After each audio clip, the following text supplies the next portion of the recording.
प्रेममय श्री श्री ठाकुर अनुकूल चंद्र चरण मोर कोटि कोटि प्रणाम। परमाराध्य जगत जननी श्री श्री बड़मा चरण मोर कोटि कोटि प्रणाम। भक्त श्रेष्ठ श्री श्री बड़दा चरण मोर कोटि कोटि प्रणाम। श्री श्री आचार्यदेव चरण मोर कोटि कोटि प्रणाम। उपस्थित ऋतिकवृंद मातृमंडली एवं छोट छोट साधारण छोट छोट छुआ को मोर शासरा और जय गुरु। सर्वप्रथम मो अशेष अशेष धन्यवाद मोर परम पिता आज मोर एत सौभाग्य मत एते आज तो जस्ट देखा शुणा टी आसती फर्स्ट टाइम भुवनेश्वर में उत्सव अटेंड करुच्ची तो से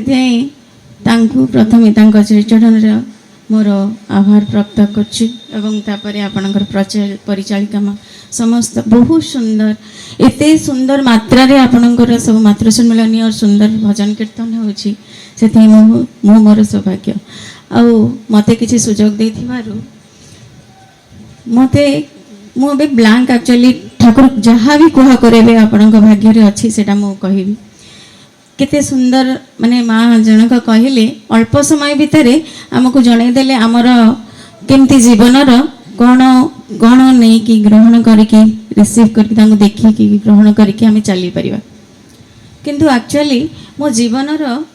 जीवनर कौन मु एक्चुअली कौन मु केतबेले भाबिबाकू जदी हुए सेतबेले लागे जे असीम रूप नहीं कि ससीम रूप में आसिकी पुरुषोत्तम आमको जहाँ भी किछि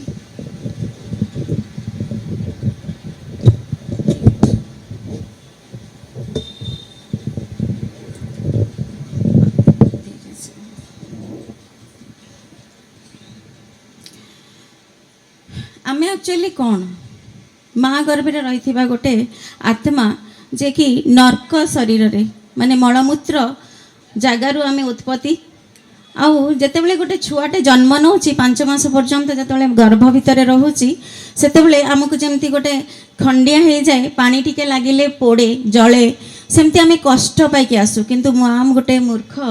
से भावे जे माने छुआटा हल्ला आम खुशी हो जाऊ छुआटा आमर बुलिला पेट भितर गर्भ भितर बुलिला से एक्टिव अच्छी आम माने खुशी हो जाऊ किंतु एक्चुअली सेटा नुहे सृष्टि सृष्टिकर्ता जे सृष्टि करचंती से आम ये नर्क देकी गोटे उन्नत एवं सर्वश्रेष्ठ जन्म ग्रहण करूँ से जन्म सेटा नहीं कि आम से कलबल हो कि प्रभु ईश्वर ये नर्क रु मते बाहर कर दियो ताकि मु आपणकर गुणगान करके मु किछि करि पारिबि किछि उद्देश्य रे आसीची से उद्देश्यटा मते देखैबो कि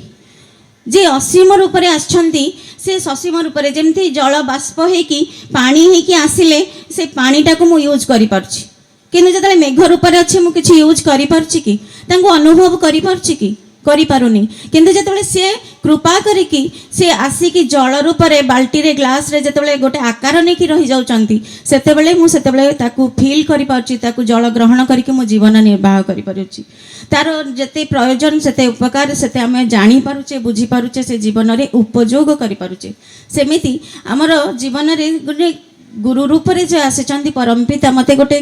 रूप देइचंती जे मो तांको ग्रहण करके मो जीवन रे कोन करि पारिबी सेमिति माने गोटे राजा थिले से गोटे गुरु को से सबू माने प्रतिष्ठित राजा थिले से तांकर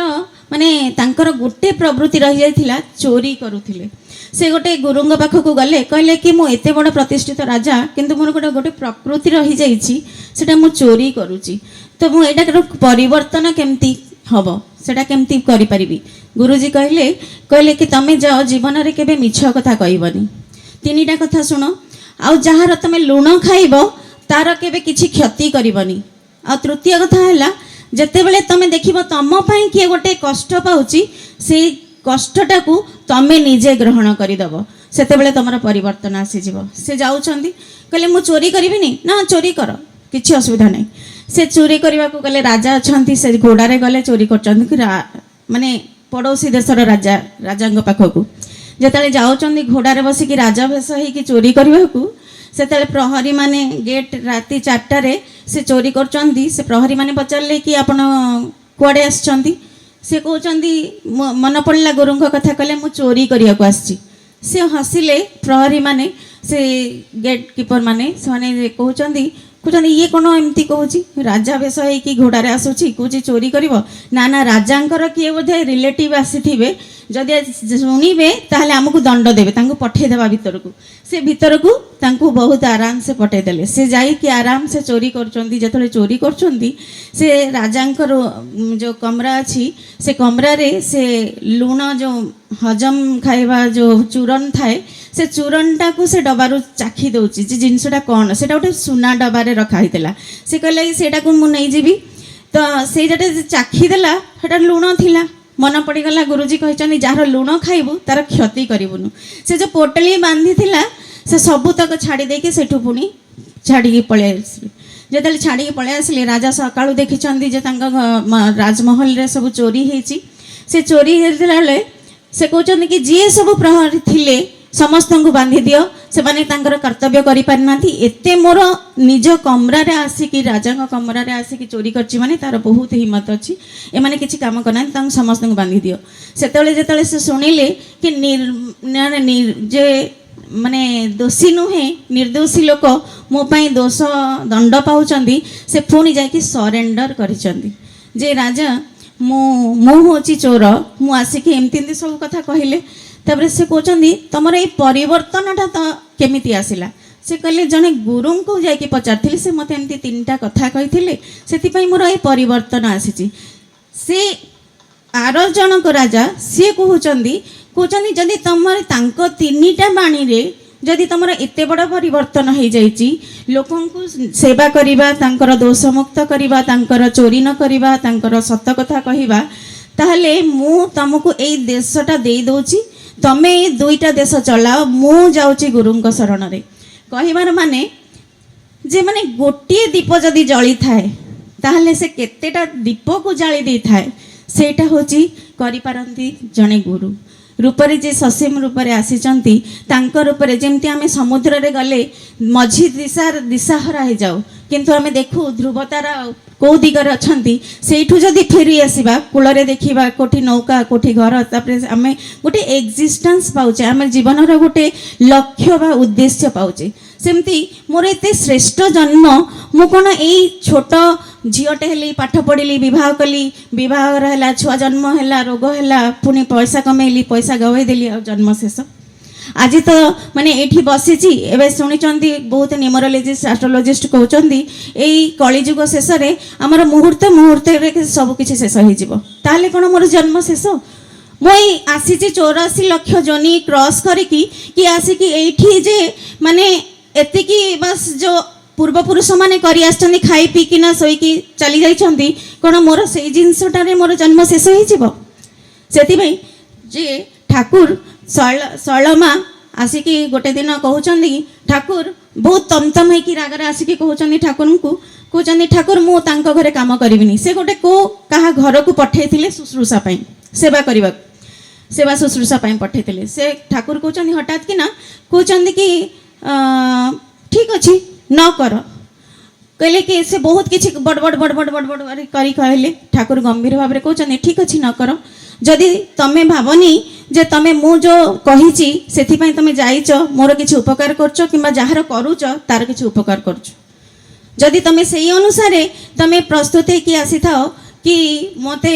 ବହୁତ କାମ କରାଉଛନ୍ତି, ତାହେଲେ କିଛି କରିବା ଦରକାର ନାହିଁ। ଜୀବନରେ କେତେ ଏମିତି ଅଛନ୍ତି ମୋ କଥା ଶୁଣିକି ତାଙ୍କର ଦୁର୍ଭୋଗରୁ ରକ୍ଷା ପାଇଯାଇଛନ୍ତି। ମାନେ ଏ ସେଣ୍ଟେନ୍ସଟା ଟିକେ ମନେ ରଖିବେ ସମସ୍ତେ। ଠାକୁର ନିଜେ ସ୍ୱୟଂ ତାଙ୍କ ଶ୍ରୀମୁଖରେ କହୁଛନ୍ତି କେତେ ଯେ କଥା, ମୋର ବ୍ୟାକୁଳତା, ମୋର କାମ ଯେଉଁ ସେବା ଦେଇ ଦେଉଛି କାହାକୁ, ମୁଁ ବ୍ୟସ୍ତ ହେଇକି ମୋର ଆତ୍ମସ୍ୱାର୍ଥ, କହୁଛନ୍ତି ମୋର ଆତ୍ମସ୍ୱାର୍ଥ ସତ କଥା, କାହାର ଯଦି ସ୍ୱାସ୍ଥ୍ୟ ମାନେ ତାର ଉପକାର କିମ୍ବା ଉନ୍ନତି ପାଇଁ ମୁଁ ବହୁତ ବ୍ୟାକୁଳତା ସହିତ ସେବା କରିଦିଏ, ସେଥିପାଇଁ ଶୁଶ୍ରୂଷା ମାନେ ପଠେଇ ଦିଏ। ସେଥିପାଇଁ ତୁମକୁ ଯଦି କଷ୍ଟ ହେଇଥାଏ ତାହେଲେ କରିବା ଦରକାର ନାହିଁ। ଯେତେବେଳେ ତୁମକୁ ଲାଗିବ ସେତେବେଳେ ଆସିକି ସେବା କରିବ, ତାଦ୍ୱାରା ତୁମର ଦୁର୍ଭୋଗରୁ ରକ୍ଷା ପାଇଯାଇପାରିବ। କହିବାର ମାନେ ତାଙ୍କର ଗୋଟିଏ କଥା ଯଦି ଆମେ ତାଙ୍କର ଅନୁସରଣ କରିକି ଚାଲିବା, ତାହେଲେ ଆମ ଜୀବନର ମାନେ ଗୋଟେ ବହୁତ ବଡ଼ ଦୁର୍ଭୋଗରୁ ଆମେ ରକ୍ଷା ପାଇ। ଏମିତି ଆମର ଜୀବନର ଅନୁଭୂତି, ଗୋଟେ ଛୋଟ ଅନୁଭୂତିଟେ ମୋତେ 2-3 ମିନିଟ୍ ଦେଇପାରିବେ? ମାନେ ସମୟ କହିଦେଇଥିଲି ହୁଏତ ମୋ ଜୀବନର ଗୋଟେ ଅନୁଭୂତି ମୁଁ ଖାଲି ଏତିକି ଠାକୁରଙ୍କ ପାଇଁ ହିଁ ମୁଁ ସମୟ ମାଗୁଛି ମାନେ ଲକଡାଉନ୍ ସମୟରେ ଯେତେବେଳେ ଆସିଲା ସବୁ ଲକଡାଉନ୍ ହେଇଯାଇଥିଲା ସେତେବେଳେ ଆମ ଫ୍ୟାମିଲି ନାମ ଜପ କରୁଥିଲୁ ମାନେ ହଜବେଣ୍ଡ ନାମ ଜପ କରିବେ ତାପରେ ମୁଁ ଆସିବି ତାପରେ ଛୁଆମାନେ ଏମିତି ହେଇକି ତା ଦ୍ୱାରା କ'ଣ କି ଇଣ୍ଟ୍ୟୁସନ୍ ଫିଲ୍ ହୁଏ ଇଣ୍ଟ୍ୟୁସନ୍ ଆସେ ମୁଁ ଏକଦମ ସେ ଗୋଟେ ଦିନ ମୋ ବୋଉଙ୍କୁ ଫୋନ୍ କରୁଛି କି ସବୁ ଘରରେ ଠିକ୍ ଅଛି ତ ବୋଉ କହୁଛନ୍ତି ନା ବାପା ଠିକ୍ ନାହାନ୍ତି ତ ମୁଁ କହିଲି କି କ'ଣ ହେଇଛି ନା ପତା ନେଇ ତାଙ୍କୁ ହାର୍ଟ ଆଟାକ୍ ଆସିଛି ବୋଧେ ସେ କହୁଛନ୍ତି ସେତେବେଳେ ସବୁ ହସ୍ପିଟାଲ ବନ୍ଦ ହେଇଯାଇଛି ସବୁ ଖାଲି ଏମ୍ସ ହସ୍ପିଟାଲ ଖୋଲା ଥିଲା ସେ ରାଜି ନୁହଁ କିନ୍ତୁ ଯିବାକୁ ପଡ଼ିବ ତ ସେଦିନ ଏତେ ମାନେ ଇଣ୍ଟ୍ୟୁସନ୍ ହେଉଛି କି କିଛି ଗୋଟେ ଆଜି ଖରାପ ହେବାର ଅଛି ତ ସେତେବେଳେ କ'ଣ ହେଇଛି ମାନେ ଯେତେବେଳେ ବାପା ଯାଇଛନ୍ତି ସନ୍ଧ୍ୟା ବିତିଛି ସବୁ ବିତିଛି ମୋର ଏତେ ସବୁ ଠିକ୍ଠାକ୍ ଚାଲିଛି ସବୁ କିଛି କିନ୍ତୁ ମୋତେ ଇଣ୍ଟ୍ୟୁସନ୍ ହେଉଛି ଯେ ନାଇଁ କିଛି ଗୋଟେ ଖରାପ ହେବାର ଅଛି ମୋ ବୋଉଙ୍କୁ କହୁଛି ବୋଉ ଗୋଟେ ଅଖଣ୍ଡ ଦୀପ ଜଳିକି ଠାକୁରଙ୍କ ପାଖରେ ରଖ ପ୍ରଣାମୀ ଦିଅ ଆଉ କାହିଁକି ମୋତେ ଭଲ ଲାଗୁନି ଜଷ୍ଟ ଅଧଘଣ୍ଟା ପୂର୍ବରୁ ମୁଁ ବାପାଙ୍କ ସହିତ କଥା ହେଉଛି ବାପା କହୁଛନ୍ତି ଲିନା ମୋତେ ମୋ ଦେଓଘରେ ପ୍ରେୟାର କରୁଛି ମୁଁ କହିଲି ବାପା ପ୍ରେୟାର କରୁଛ ମୁଁ ଆଉ ଜାଣିପାରୁନି ମୁଁ କହିଲି ବାପା ତୁମେ ଯଦି ଠାକୁରଙ୍କ ପାଖରେ ପ୍ରେୟାର କରୁଛ ତୁମେ ଠିକ୍ ହେଇଯିବ ଚିନ୍ତା କରନି ନାମ କର ଏତିକି କହିକି ଜଷ୍ଟ ମୁଁ ପଳେଇ ଯାଉଛି ସେତେବେଳେ ମାନେ ଫୋନ୍ କଲ୍ ବ୍ୟାକ୍ ଆସୁଛି କି ମୋର ବାପା ଆଉ ନାହାନ୍ତି ମୁଁ ଭାଇଙ୍କୁ କହୁଛି କ'ଣ କହୁଛ ନାମ କର ତୁମେ କାନ୍ଦୁଛ କ'ଣ ପାଇଁ ନାମ କର ମୋ ଦିମାଗରେ ଆସୁଛି ମୁଁ କିଛି ନାହିଁ ମୋ ପାଟିରୁ ବାହାରୁଛି ନାମ କର ମୁଁ ଏମିତି ବି ଶୁଣିଛି ଯେ ନାମ କଲେ ଠିଆ ହେଇଯାଆନ୍ତି ନାମ କଲେ ହେଇଯିବ ସବୁ ଜୀବନ ଆସିଯିବ ମାନେ କ'ଣ ପାଇଁ କାନ୍ଦୁଛ ମାନେ ମୋର ଦିମାଗରେ ମୁଁ କାନ୍ଦୁନି ମୁଁ ଭାଇଙ୍କୁ ଓଲଟା ପାଟି କରୁଛି ଯେ କାହିଁକି କାନ୍ଦୁଛ ତୁମେ ନାମ କର ସେତେବେଳେ ସେ ଭିଡ଼ିଓ କଲ୍ରେ ଥିଲେ ସେ ନାମ କରି କରି ସାଙ୍ଗେ ସାଙ୍ଗେ ତାଙ୍କ ନାମ ବନ୍ଦ ହେଇଯାଉଛି ବୋଉଙ୍କର ନାମ ବନ୍ଦ ହେଇଯାଉଛି ସେ ନାମ କରୁଛନ୍ତି ମୁଁ ଏପଟେ ନାମ କରୁଛି ମୋ ପରିବାର ନାମ କରୁଛନ୍ତି ମାନେ ଯେତେବେଳେ ନାମ କରୁଛୁ ସେତେବେଳେ ଗୋଟେ ମେସିନ୍ଟା ଟୁଁ ଟୁଁ ଟୁଁ ଟୁଁ ହେବାର ଲାଗିଲା ମାନେ ମୋତେ ଲାଗିଲା ସତରେ ଯେମିତି ସେ ଜୀବନ୍ତ ଆସିଗଲେ କିନ୍ତୁ ସେ ଗୋଟେ ମିନିଟ୍ ପରେ ପୁଣି ବନ୍ଦ ହେଇଗଲା ଯେତେବେଳେ ନାମ କରୁଛୁ ସମସ୍ତେ ଯେତେବେଳେ ତାପରେ ପ୍ରୋସିଜିଓର ଅନୁସାରେ ତାର ନେକ୍ସଟ ଡେରେ ଯେତେବେଳେ ପଢ଼ଉଛନ୍ତି ମାନେ ମୁଁ ସ୍ତବ୍ଧ ହେଇ ମୋର ଡ୍ରଇଂ ରୁମ୍ରେ ଠାକୁରଙ୍କର ଗୋଟେ ପୁରୀର ବିଗ୍ରହ ଅଛି ମୁଁ ଖାଲି ଠାକୁରଙ୍କୁ କହୁଛି ମୁଁ ଗୋଟିଏ ଝିଅ ମୁଁ ଯାଇପାରିଲିନି ବାପାଙ୍କ ପାଖକୁ କର୍ମରେ ମୁଁ ପହଞ୍ଚି ପାରୁନି ସବୁଆଡ଼େ ଲକଡାଉନ୍ ମାନେ एकदम ये गाड़ी मोटर किसी ना फ्लाइट ना कि ना मुझे जापरिनी मुझे जो कांदुची ठाकुर को अनेक खाली मो आखिरी लुह हो से हठात कि ना जमती ठाकुर सत्यानुसरण बाणी जे पुरुषोत्तम बंधन छड़ा सबकि माने संस्कार छड़ा सबकि बंधन ये जिनसटा हठात कि ना मन पड़ा कहली जदि ठाकुर जदि यहीटा ही सत्य ताहले कौन मोर बापा आपण पाखे अच्छा मुझे जानवी केमती मु बंची केमती माने मु एते असहाय हो जाइथिली सेतले जेतेबेले अंतिम संस्कार पूरी स्वर्गद्वार रे हैला सेतले से माने मो मामू जणे कहउचंदी मते हठात किना जेतेले चिता अंतिम संस्कार करा गला चितारे लेटे देले से सेतेबेले कहउचंदी कि काहे कि मामे जेतेबेले चितारे लेटे दे कि गलु से चितारे बसी कि ध्यान मुद्रा रे करचंदी मते एटा 2-3 थर देखा गला से मते फोन करके 2 दिन पर कहउचंदी लीना एमती कोन पई हैला मु कहली कि ठाकुर मते प्रश्न देचंदी माने प्रश्नर उत्तर देचंदी कहिबार माने जे सीए जो शेष समय रे जो नाममयटा होती खाली ए जीवन उद्धार पाई आसी नांती जे परजन्मर विदेही शरीर पाई जे तांकर जो नाममय की शुणिकी जाइचंती से उद्धार पाइचंती मु सेटा को माने क्लारिफाई करिया को देवघर फोन कली जेतेबेले से माने कहले जे देखंतु आपण कर्तव्य सेना झियो हिसाब रे करि पारिलानी किंतु जो कर्म आपण दूर रे थाई की करिचंती से जो कर्म गोटे दीप केबे भी जाली की जाइचंती से दीप द्वारा से दीपटा बुझी जाइची किंतु जो दीपटा जळै थिले से दीप द्वारा से तांकर उन्नति तांकर माने से परलोक रे भी मध्य वैकुंठ धाम प्राप्त करचंती कहिबार माने हमर खाली शरीर नुहे परलोक रे मध्य हमर से जीवंत उद्धार करबा को आसीचंती समस्तंकर हृदय रे हृदयंगम हो ठाकुरत्व जागृत हो से कहि मोर विदाय जय गुरु जय।